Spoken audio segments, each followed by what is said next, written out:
નમસ્કાર, spark today ન્યૂઝમાં આપનું સ્વાગત છે। આપ જુઓ કે દિવસે ને દિવસે જે અકસ્માતોની વણઝાર જોવા મળી છે। વધુ એક અકસ્માત વડોદરા શહેરના દાંડિયા બજાર પાસે 4 રસ્તા પાસે અકસ્માત થયો છે, જેમાં એસટી બસે આ રિક્ષા ચાલકને અડફેટે લીધો છે। સદનસીબે કોઈ મોટી જાનહાની થઈ નથી, પરંતુ રિક્ષાઓને આ નુકસાન જરૂરથી થયું છે। આપ જુઓ કે જે પ્રકારે અકસ્માતોની જે વણઝાર છે વડોદરા શહેરમાં એ જોવા મળતી રહી છે। બેફામ રીતે વાહન ચાલકો હંકારતા હોય છે, તેનું પરિણામ આ પ્રકારનું આવતું હોય છે। ત્યારે એસટી બસ જે કરજણથી વડોદરાથી કરજણ તરફ જતી આ બસ છે, તેઓ દ્વારા આ રિક્ષા ચાલકને અકસ્માત સર્જ્યો છે। સિગ્નલ બંધ હતું, તેમ છતાં પણ બસ ચાલક પૂર ઝડપે આવતો હતો ને ત્યારે અકસ્માત થયું છે।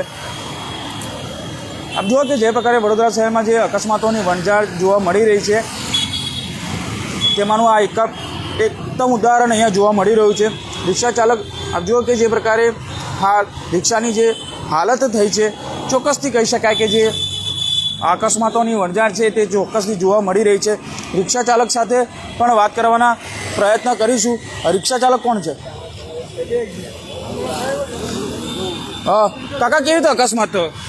સિગ્નલ લાઇટ ઉપર બંધ હતી, સિગ્નલ લાઇટ બંધ થઈ ગઈ। હું રિક્ષા એકદમ બ્રેક મારી, પાછળથી આવીને રિક્ષા ગાલી, રિક્ષાને ઠોકી દીધી। બસ ચાલકે ઠોકી દીધી? હા, બસ ચાલકના એમ કે હું બંધ સિગ્નલમાં નીકળી જાઉં, પણ મારી રિક્ષાને આવીને ઠોકી દીધી। પાછળથી આવી બેફામ રીતે જ ચલાવ્યા લોકો? બેફામ બિલકુલ। આપ જુઓ કે શું નુકસાન થયું તમારી રિક્ષા? આખી આ રિક્ષા જોઈ લો ને, સામે જ છે સાહેબ, આખું 10-15 હજારનો ખર્ચો છે। બિલકુલ। આપ જુઓ કે જે પ્રકારે રિક્ષા ચાલક ને અકસ્માત કર્યો છે, એસટી બસના જે ડ્રાઈવર છે તેની સાથે પણ વાત કરીશું કે જે પ્રકારે આ અકસ્માત સર્જાયો છે। ચોક્કસથી કહી શકાય કે ભાઈ, કેવી રીતે અકસ્માત થયો? સિગ્નલ બંધ હતું સાહેબ, અને એ રિક્ષાવાળા અંદર આવીને ઘૂસી ગયા, ખાલી સાઈડથી અંદર દબાઈને ઉભા રહી ગયા, પછી સીધા નીકળી ગયા, અડી ગઈ ગાડી। એવું કે અમે સિગ્નલ બંધ એટલે ઊભા થઈ ગયા? ના, એવું ઉભા નતા, એ પાસ કર્યો। તમે સીસીટીવીમાં કેમેરા ચેક કરીને તપાસ કરો। ભૂલ કોની, તમારી છે કે રિક્ષા ચાલક? રિક્ષા ચાલકની અંદર આવી ઘૂસી ગયા, ખાલી અંદર આવીને ઉભા રહીને પાછી સીધી ગાડી ચલાવી દીધી।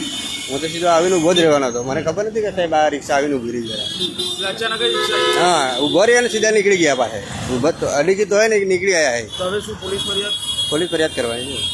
બિલકુલ। આપ જુઓ કે જે એસટી ચાલક છે, એસટી બસના ચાલક, તેઓ સ્પષ્ટ કહી રહ્યા છે કે આ જે રિક્ષા ચાલક છે તેઓએ ખાલી સાઈડથી અંદર આવી ગયા એટલે જ આ અકસ્માત સર્જાયો છે। પરંતુ જો કે બેફામ રીતે આ અકસ્માતોની જે વણઝાર છે એ વણઝાર જોવા મળી રહી છે, ત્યારે વડોદરા શહેરમાં જે રીતે બેફામ રીતે હંકારતા લોકો છે, ચાહે એસટી બસની ભૂલ હોય કે પછી ચાહે રિક્ષા ચાલકની, પરંતુ વાહન સાવચેતીના ભાગરૂપે જ ચલાવવા જોઈએ। સ્પાર્ક ટુડે ન્યૂઝ પણ અપીલ કરે છે કે તમામ જે વાહનો છે, તમામ જે વાહન ચાલકો છે, તેઓએ શાંતિ રીતે, કારણ કે સિગ્નલ છે ખૂબ મોટું જંકશન છે, વડોદરાનું એકમાત્ર ગણાતું આ જંકશન કહી શકાય કે અકોટા દાંડિયા બજાર બ્રિજ પાસેના અકસ્માત રિક્ષા ચાલક અને એસટી બસ વચ્ચે આ સર્જાયો હતો।